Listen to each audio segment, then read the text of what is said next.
আজকের নিবেদন হাট, বিশ্বকবি রবীন্দ্রনাথ ঠাকুর।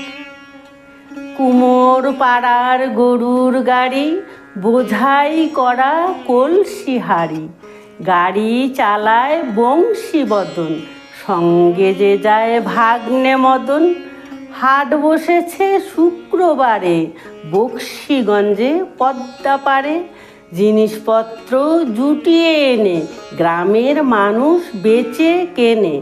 উচ্ছে বেগুন, পটল মূলো, বেতের বোনা ধামাকুলো, সর্ষে ছোলা, ময়দা আটা, শীতের র্যাপার নকশা কাটা, ঝাঁঝরি করা বেরি হাতা, শহর থেকে সস্তা ছাতা।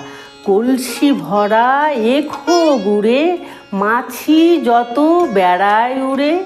খড়ের আটি নৌকো বেয়ে আনলো যত চাষির মেয়ে। অন্ধকানায় পথের পরে গান শুনিয়ে ভিক্ষে করে। পাড়ার ছেলে স্নানের ঘাটে জল ছিটিয়ে সাঁতার কাটে। নমস্কার।